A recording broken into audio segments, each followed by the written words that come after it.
So we're gonna do a lot of stuff, including I'm gonna channel Ashanti for a bit. But first, we'll just sort of like ease our way into that with some conversation. Obviously, there's a lot going on with disclosure at this time, and you're probably seeing, like me, a lot of posts going on, a lot of a lot of stuff coming out from the U.S. government, but other governments too. It's not just the U.S. government who's releasing their photos, videos, having whistleblowers come out. It's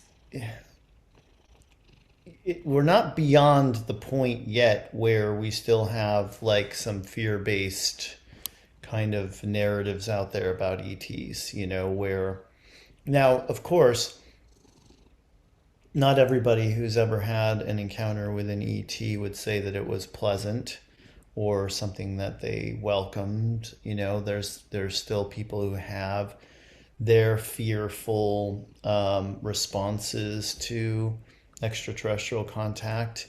However, we do know from, I think, the best source that we have around ET contact, which is Bashar, because Bashar is not only an extraterrestrial himself in physical form, but he's also a contact specialist, which means he's working with us and other civilizations around contact. And he has said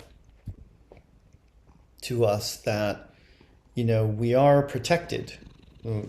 Humanity is protected by those like himself and many other groups and beings who want us to have our sovereignty and our wonderful experiences with extraterrestrials. So, of course, people can have experiences that shocked them, that put them into a state of fear, and that doesn't mean that anybody else has to have that kind of experience. And also, you know, um, everybody's evolving together. We're all evolving together. We're all within this giant being called Source and evolving together through these experiences and through contact experiences as well. So just because somebody had an experience, let me check my input volume. Okay, it's good. Even though we've had experiences and people have reported experiences that were scary for them, that doesn't mean that that those beings still operate in that scary way, or that they have a negative agenda or ever had a negative agenda. Because as we know, the so-called grays didn't have a negative agenda, but people were still freaked out by waking up in the middle of being poked at with sharp metal instruments and not being able to move. That's just downright scary. Daniel, I have a Yeah, question, go ahead. please. Um, when we talk about extraterrestrials, either benevolent or malevolent, um, and the first contact or ET contact, I do feel like connection to the skies and also the beings that live among us that might show their faces. But I'm also connected deeply with our divine mother earth, and I do feel first contact can potentially be with the inner earth beings, so Agartha and the unicorn kingdom and the elemental kingdom and all inner earth beings. So just relative to that, over the past probably 6 weeks I've been with the intention for my walks on certain days and nights would be to locate an entrance to inner earth, Hmm. so a local entrance, and that's basically all I'm kind of um, dabbling in, if that makes sense. Yeah. And last Yeah. night I watched the recording of the Saint Germain abundance thing, and yeah, that was so amazing as well. So Thank you. thank you. Thank you. Yes, you're welcome. Okay, so it's a great question. Obviously, a lot of people have talked about the um, the inner Earth. Some people have said it's a hollow Earth. There's actually a source of like light and like a sun. And people like Corey Good have said, well, I've gone in there. I've actually interacted with beings in the inner Earth. There's Telos. There's the Agarthans. There's all this talk about beings that live underneath the surface inside the planet. My understanding is, in order to actually go there, in other words, it's not like you just need to find an entry point like a cave or a doorway that anyone could walk through. You would have to shift your vibration to such an extent to be able to go to that dimension where those beings are in the flesh, or those beings are something that you could interact with. And so the earth still has, in our dimension and in our density, rocks, soil, mantle, crust, all that stuff, lava, water inside of her. But then there's also the other dimensions. All the dimensions of reality occupy the same space. So you don't have to go anywhere to get to a higher dimension. You just have to vibrate yourself in such a frequency where more can be revealed to you that already is. And all these other dimensions are filled with other beings and other experiences. And so when we talk about making contact, obviously, those of us who do that kind of work of raising our vibrations, we have a much better chance of being able to connect with beings, whether they're in this reality, density, and dimension, or another. Because you can have those experiences with unicorns and nature spirits and fairies and inner earth beings and Telosians and all of that. But we're also collectively going to have an experience of first contact with physical ETs that are in our dimension and maybe existing in a higher frequency, which is why they can access us, which is why it's helpful for us to have them visit, because they're going to be able to invite us to a higher frequency state, just like a healer does to a client. They invite that client to be in a higher frequency state. So that's what ultimately is going to happen. And in the meantime, what we're doing here, so it's a great question, because what we're actually doing here in this kind of event is we're saying, okay, great, we know that's going to happen, but what can we do right now? How can we have our experiences right now? And they can be with physical beings that we would experience as physical, or beings that we can experience as non-physical. My ET contact experience that I had in 2010 was with non-physicals. And let me tell you something, it was as phenomenal as anything I can possibly imagine. So even though it would have been cool to see some humanoid beings standing in my room with me, I still had the most remarkable experience ever, and there were no bodies to see. So we all can do that in a sense. Go to them, and we're calling them to us, because obviously, I mean, the reports now of people seeing objects in the skies is just, there's so many that I run into it all the time in my own sessions with people. Okay, I'm going to read these questions here. What do you think about ontological shock, which was the theme in Disclosure Day? Ontology means what? I'd have to look that word up. I forget. I've heard the word, but I forget what it means. But shock. Okay, shock. Let's talk about that because Bashar talks about it and how a person can go into psychic shock. Oh, religious. Okay. So ontology, religion.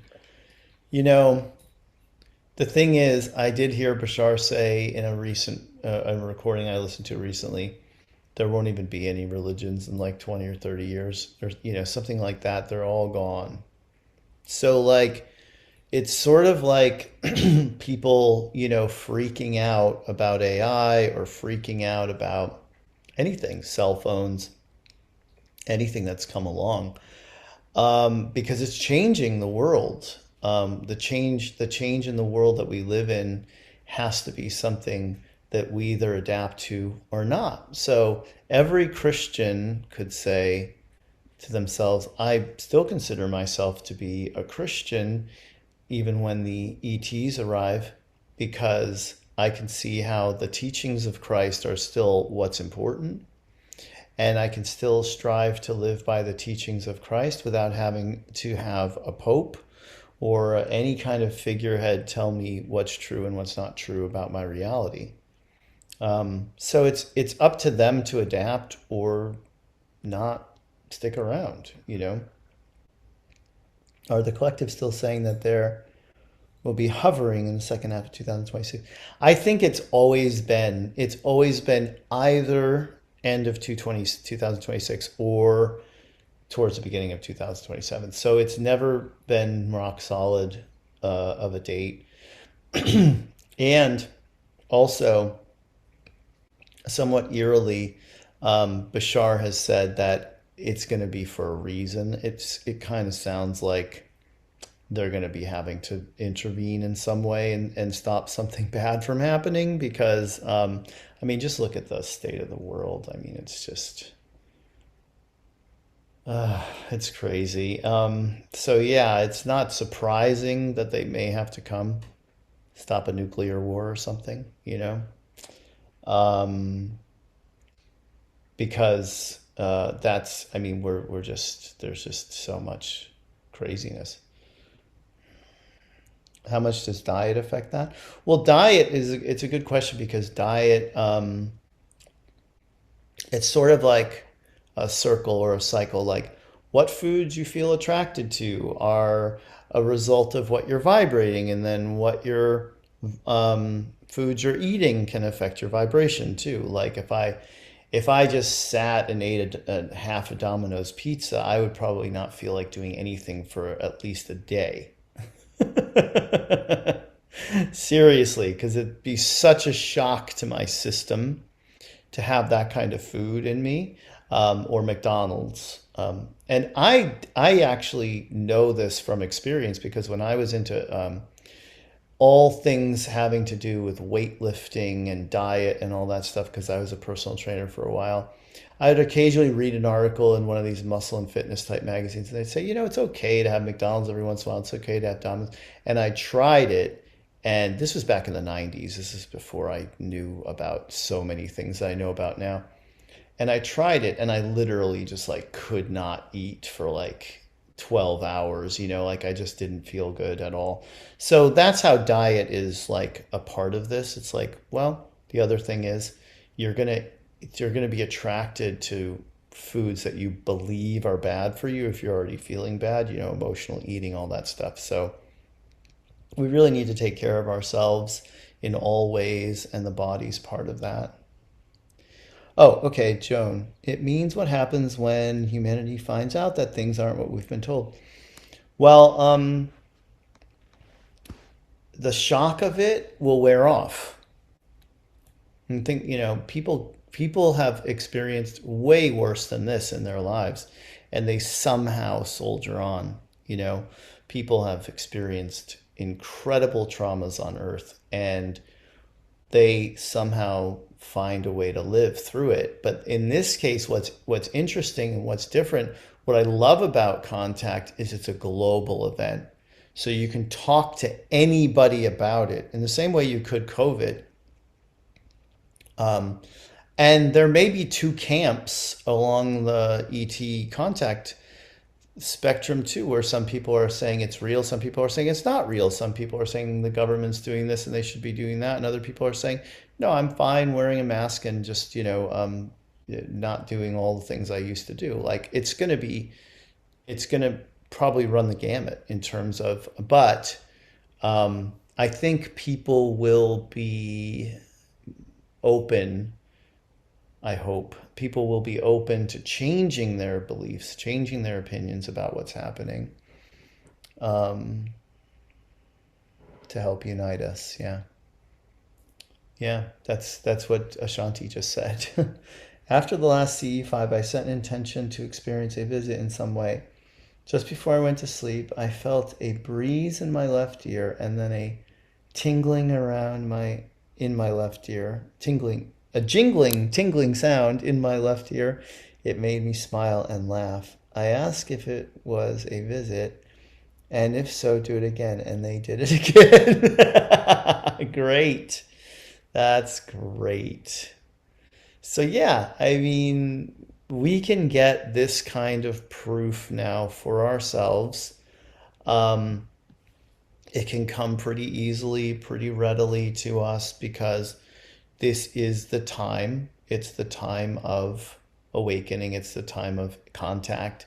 It's the time where the veil is thinning between these realities, and that's the way it's just meant to be. That's how we're meant to experience life right now. As my last client I had just woke up 5 years ago, and an incredible journey that this guy has been on in the past 5 years. It's really remarkable. It's like you can have things can happen so much more quickly now, whereas what he experienced over 5 years probably would have taken 20, 25 years in the past to get through. So that's just the way everything's moving now. Facing truth has you decide one of two things, acceptance or denial, but even with denial, truth bared itself and you have been changed. Yeah, wonderfully put. And we live in a world today where discernment is so important, because you could go on YouTube right now and find people saying things, and you have to ask yourself, is what this person is saying true? Is it just their experience? Is it their delusion? Is it their speculation? Is it their paranoia? What's the vibration of the person giving the information, and how does the information make me feel? Those are two things everyone really needs to ask themselves. Does it feel right to me? Does it feel true to me? Does it resonate? Does it uplift me? Does it make me feel more expanded and high vibe? Or does it bring me to a place of despair, or a place of distrust, a place of disempowerment? And how much is this about this person's ego? Like there's a certain feeding of the ego that's happening right now with social media, but with just getting the likes, getting the views, getting the subscribers and followers, and to the point where it doesn't really matter whether what the person is putting out feels good to them. It's just about, well, I know something, or I think I know something. Let me give you an example, because I've been meaning to make a video about this and I haven't done it yet. Colleague of mine, won't name names, more popular than I am, on more podcasts, gets more views. I saw a video of this person while I was coming back from the channel panel, so this was in May, saying, here we go again, folks. Hantavirus, another plandemic, here they go again. The powers that be are afraid that we're all waking up. And so they're starting another plandemic to get us to fear, and I was just like, come on. How are we even in the same field? Like, I don't understand.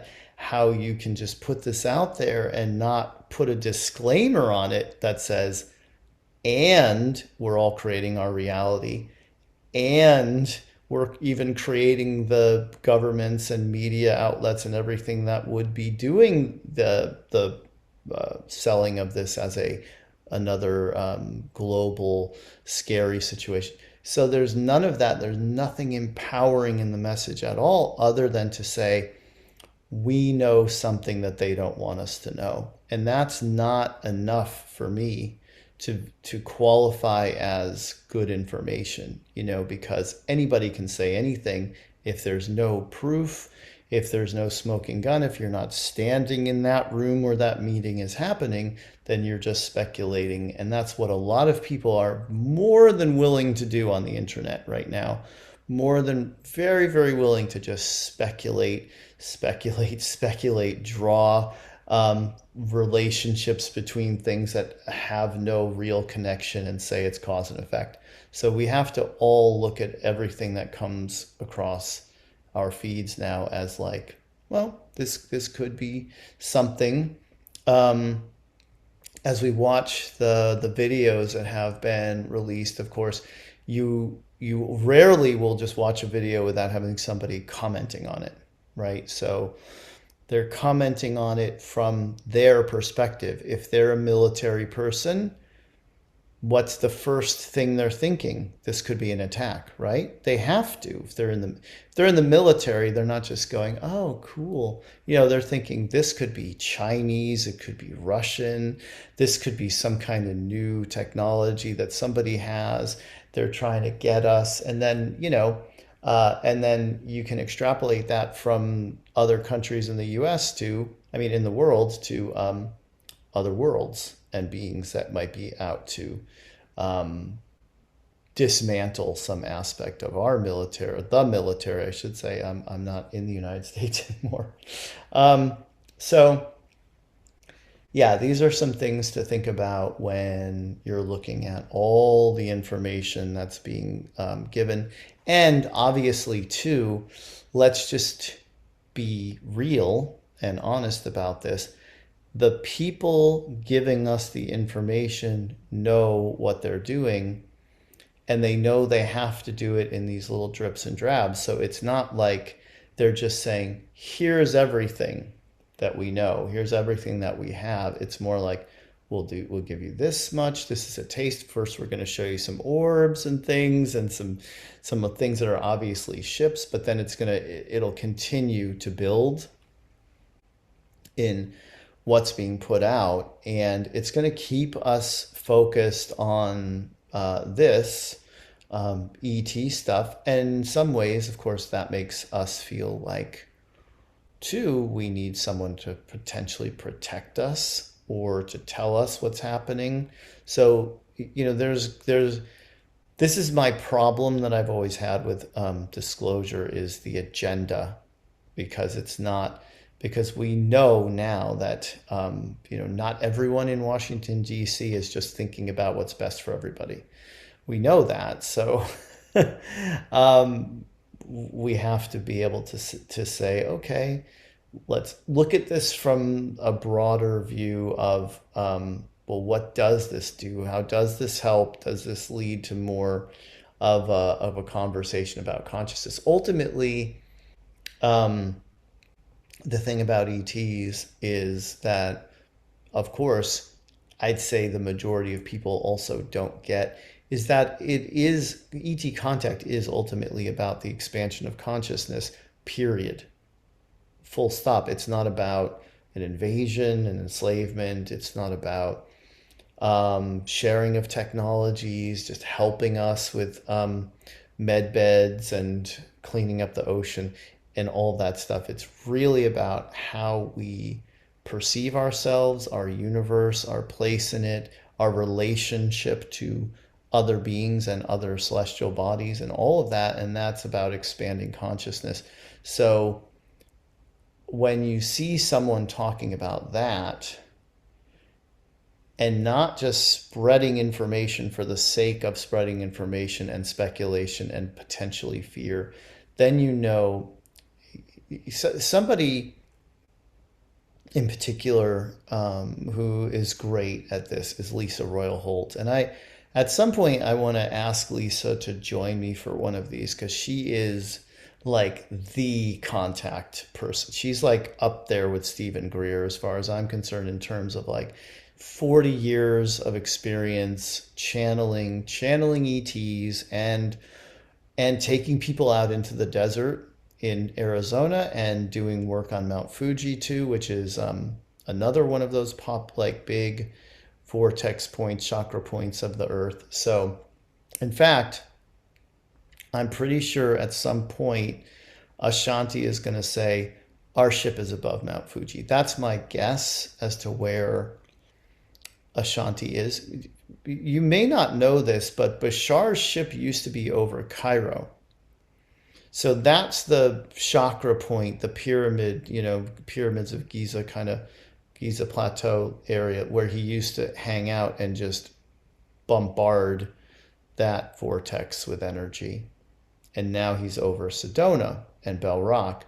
But that would lead one to believe that above the Bermuda Triangle, we've got some ships, and we've got over Machu Picchu, and probably over Stonehenge and Shasta and Fuji and Haleakala, where I used to live. I used to live on Mount Haleakala in Maui, and I didn't plan that. Even though I was at a workshop in 2000 something where Bashar was talking about, oh, the heart chakra of the planet is Mount Haleakala on Maui. And then I just wound up moving there through a series of like unplanned circumstances and realized like, oh yeah, I'm like a third of the way up on this mountain that's known as the heart chakra. But I think I've talked a lot. I think I'm just going to go to the Ashanti channeling now, okay? So here I go.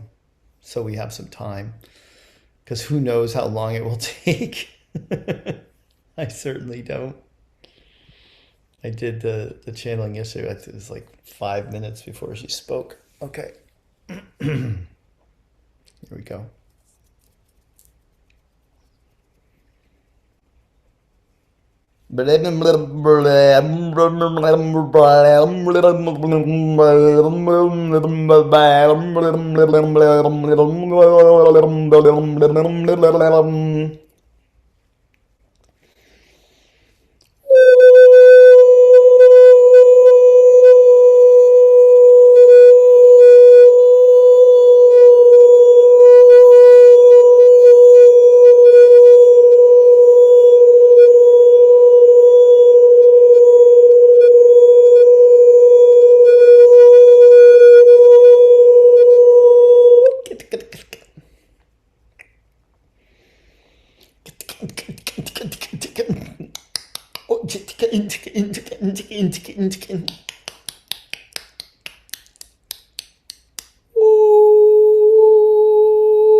Bishkali mushkiti kali koshkala bakari kishkiti ki. Ashkala kiti kushkala. Ashkala pushkali kitu kulishkiti rukushkiti kulukishkiti.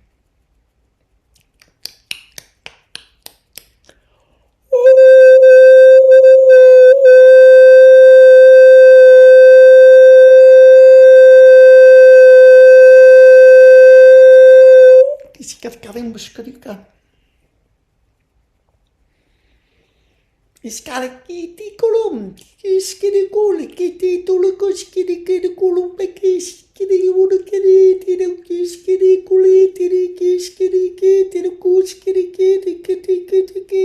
I am Ashanti.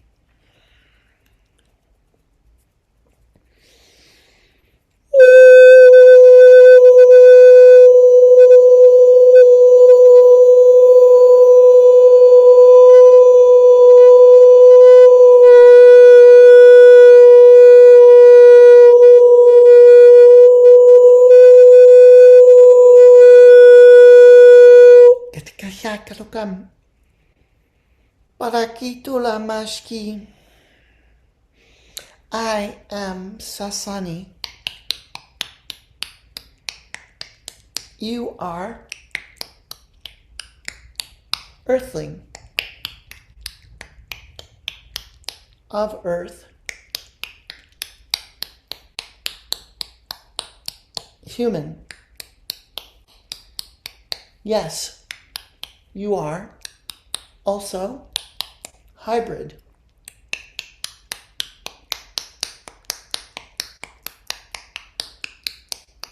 We all are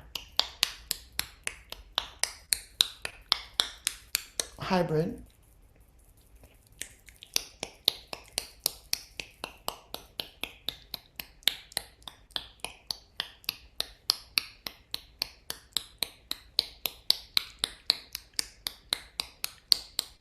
You have many different energies dancing around inside of you.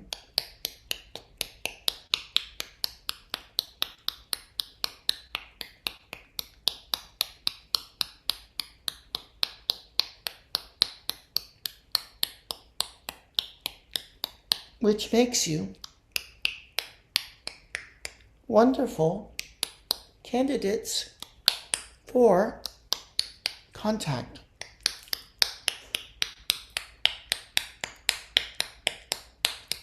You will be connecting with beings who will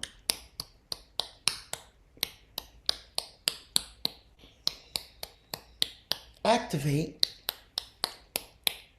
certain genetic markers in you, strands of DNA will be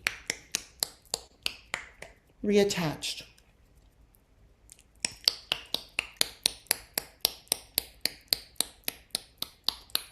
You are getting a transmission from me right now. No matter where you are, no matter when you are watching, you are getting my transmission to awaken more of your ET DNA, more cross connections to your other selves in extraterrestrial bodies are occurring right now, right now, right now.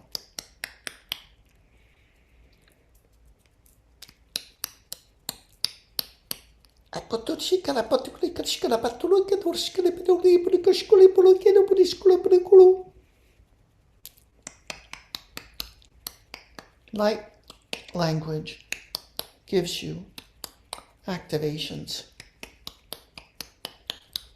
Tones and sounds give you activations. These sounds are not just static or interference. They are triggers.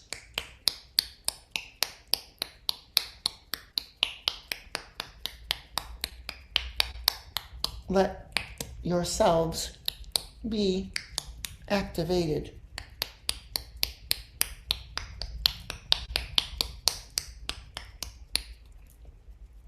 You are there to anchor in more light and more love for humanity,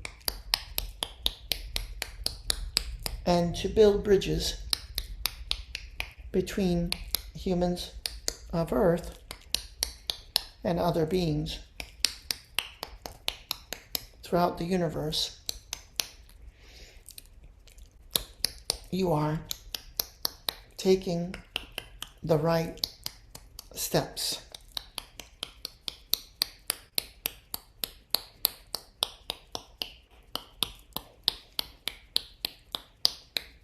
You are moving in the right direction.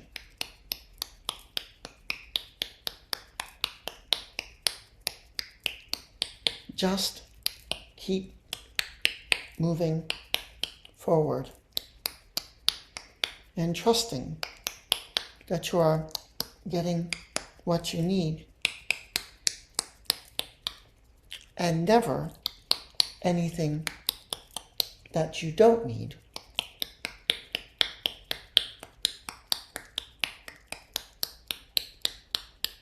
We are watching, we are waiting, but we also are participating in all the ways that we can.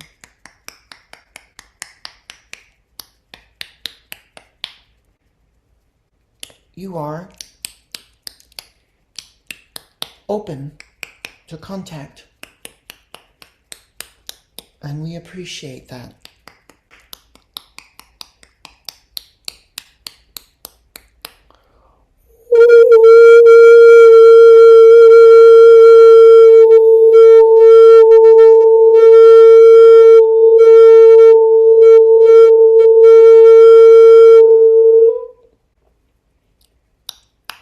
Keep paying attention.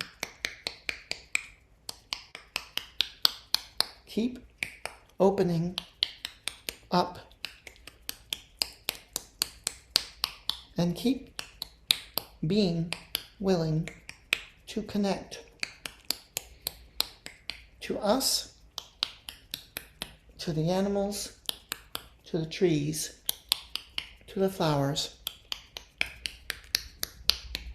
to the waters,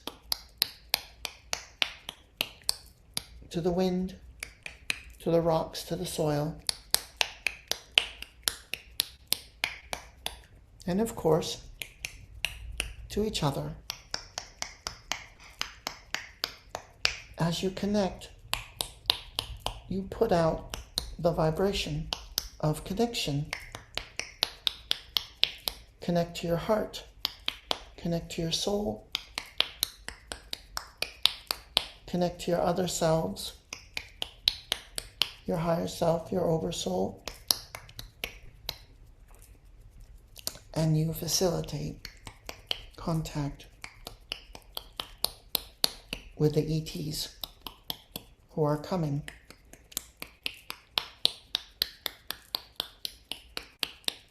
and we are all coming.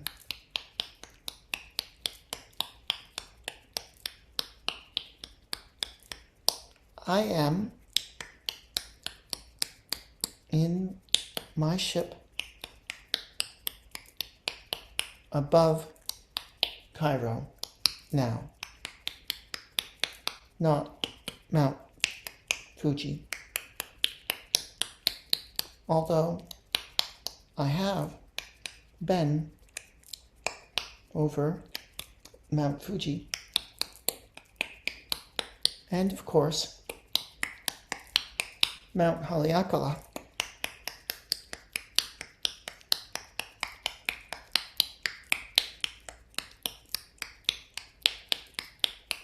We are all helping. You are the ones who are ready and who will help so many others to become ready. Keep doing what you are doing, and we will keep doing our part.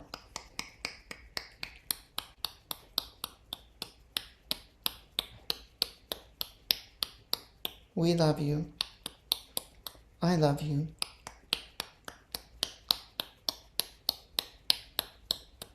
Please love yourselves and each other.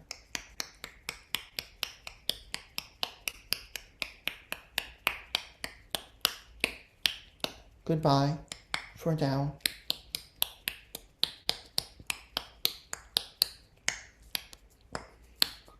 I will see you later. I am Ashanti. I am Sassani.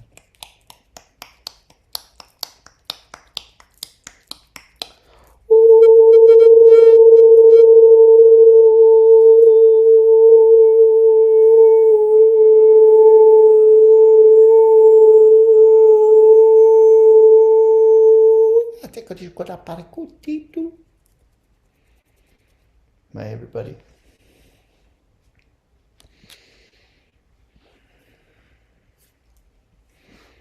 So a lot of that will probably come out in future channelings on YouTube, what she just said. Yeah. So speaking of ontological shock, which is something that's been brought up here. I was listening to a Bashar clip, and he was saying that as far as other timelines go, there's a timeline. There's many timelines, obviously, where JFK did not get shot and killed in '63. There was a timeline where he got reelected, was in his second term, and he started to release these UFO files and UAP and all the ET information. He started releasing that, and Bashar said on the particular timeline he was talking about, the shock that was created was really not good. Really did cause a big panic, and a lot of people, probably just had a hard time just getting up in the morning and going to work and stuff. So he was saying that the '63 assassination timeline is actually the better timeline. And so anytime you think like, well, they shouldn't be keeping this, they shouldn't have hid it, as it turns out, some of these people that we sort of knee-jerk reaction is to think that they're all only interested in self-interest and And it may be true that somebody saying, well, I don't really care about the people and their shock, but I care about what's going to happen to the economy if this gets out and how people will not go to work and stuff. But whatever happened, it still served us to not have all this information just shared, 60 years ago. And obviously now it's coming out and we can handle it, we are handling it, and people will continue to do with it what they will, But I think, by the way, just in case you don't know my backstory with Ashanti, I didn't say to myself one day, I really want to channel my own Sassani being. I really like Bashar. Instead, the way the universe works and my higher self and guides and everybody is very sneaky ways. So I have been doing a channeling mentorship with a woman who, the first time we met, she was already channeling. It wasn't about getting her to channel. It was more about like, where can we take this? How can we go further with this? She had no idea who Bashar was. I'm telling her about Bashar, and she goes and does her own research. And then she goes and channels a Sassani being herself called Khatama, like Fatima, but with a sound instead of an F. And that being is a Sassani. And then my mentee says, now I want you to channel a Sassani being. So that's how it started. I didn't ever think like, I'm very like respectful of other, like I would never want to channel Abraham, for example, or Cryon or anybody else that anybody else channels. Like, that's their thing. And, I have my own crew over here. And so it's not like I thought I should do this. I want to do this, but I have heard Bashar say he will only be channeled by Daryl from this point forward, but other Sassani beings will come through other channelers. There's one called Elan, Elan. If you've never seen, I don't know the guy's name who channels Elan, but it's very similar sounding to Daryl and Bashar, and very good. So now it's like making sense why all that happened and why I'm channeling. I've also stayed away from even wanting to channel a physical ET because if I've always wanted my channeling to be about helping people live their lives and deal with their health issues and relationship issues and financial issues and just like existential crisis and all the stuff. Like, wanted my channeling to be about that and not have channeled messages and conversations about spacecraft and how it works and whether they eat or not and what clothes they wear and what's their planet like all these things that could be also more technical questions. I also, interestingly enough, yesterday, my algorithm at work for on me with YouTube, some random guy, his YouTube channel is not a huge phenomenal success. I think he had like 29 subscribers or something, but he made one of these shorts. You know how on YouTube, on the app, and even on the computer too, you see like the little clips or shorts or whatever they're called. So this guy's title is like proof that Bashar isn't real, that Daryl's not actually channeling an alien named Bashar. So I clicked on it and I watched it, and the guy was saying something's always, felt not right to me about this guy and this channeling. He basically said he was watching this thing on Gaia TV, and that the interviewer asked Bashar a mathematics question, and Bashar's answer was, well, I can't answer that question because the channeler doesn't have the vocabulary to give you the right answer to that. He doesn't know how, Daryl doesn't have that word, whatever the word would be in the vocabulary that he would need. And this was proof to this person that Daryl's channeling wasn't real. So, you're always going to see skeptics out there and people who will say, this isn't true and this is why. And people really want to have their beliefs validated too, so they'll look for evidence of those beliefs being validated or draw certain conclusions that I would not draw that same conclusion, because I know that if people ask questions, and I don't have the vocabulary for the answer, I don't have the vocabulary for the answer, and I can't bring it. I can't, my whatever part of me that's making up the words that are coming out of me, because all channeling is energy's being channeled. The channeler, whether they know that they're doing it or know how they're doing it, they're always making up the words for the energy. And so that's how it works. And anyway, that was just kind of a side note. But we have 8 minutes left here, so why don't we just do like a cool exercise together, a kind of contacty exercise. So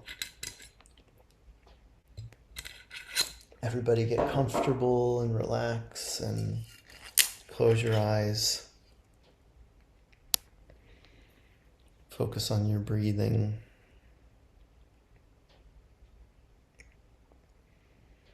On being in your imagination in your mind's eye, but also being in your body and being very grounded, very aware of your vibration and aware of your breathing and in the present moment, but in the present moment, choosing to focus on what for you would be a past moment. Imagining yourself in your bed, asleep at night, in the past, in your childhood perhaps, if you can go back to your bedroom in your childhood home.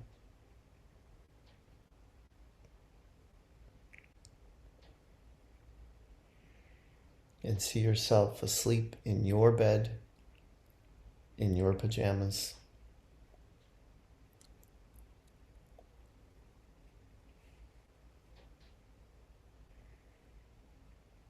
And imagine ETs are coming into your room now, however they make it in,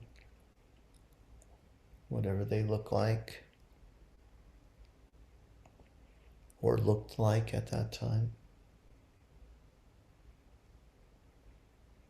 And just let it play out. See the scene as you're observing a past event.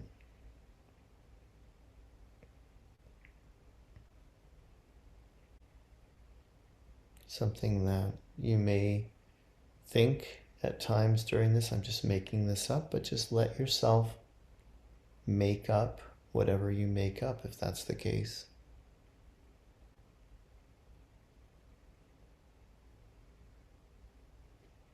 See what it is they're doing.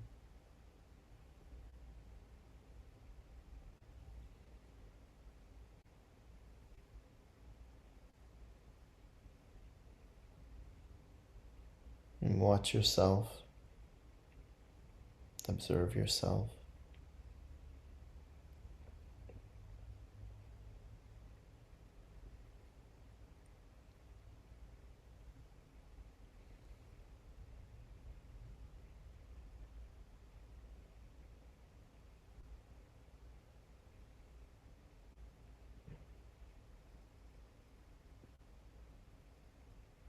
And now they're departing.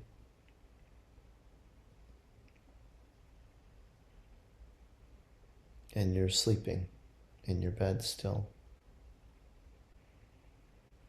And now take yourself to the modern day, the present day. You can be awake now during your ET encounters. You've come to the place where you know they exist, where you want to connect,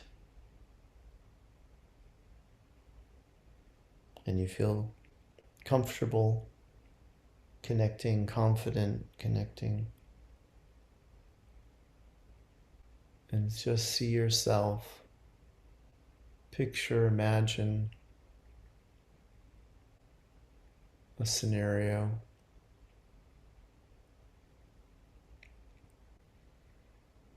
of you in your body, awake, maybe in the not so distant future, tonight, tomorrow. If you are where I am this afternoon,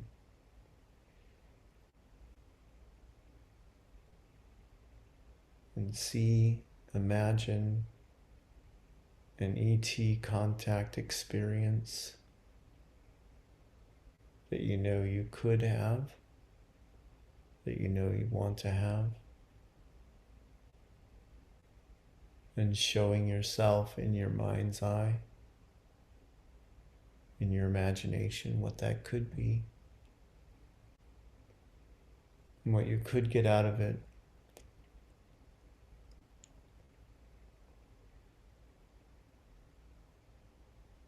Maybe even getting through the experience who the ET or ETs are in relationship to you. Who is it in your galactic team or galactic family? Or is it a hybrid child of yours, whoever it is?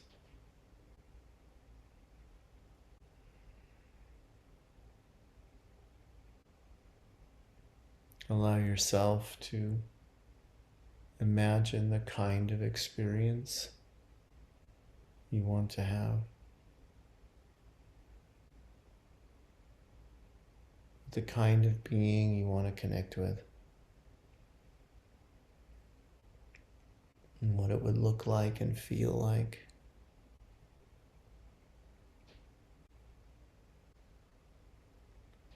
What the end result would be.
Okay, you can blink your eyes open. Now consider something before I let you go. Consider that anything you can imagine is happening somewhere, somewhen. You cannot imagine something that isn't really happening in some reality. So were you just imagining it, or were you tapping into it? And by tapping into it, doesn't it become closer to you and to your experience right now? Well, I think it does. Thank you. Thank you, guys. Thanks for coming. Thanks for being here or watching on the recording. I love you guys. Be well. Keep your eyes on the skies. Keep your eyes open and your ears open, and keep your hearts open. They're here. They're coming. Bye bye. I love you all. Thank you.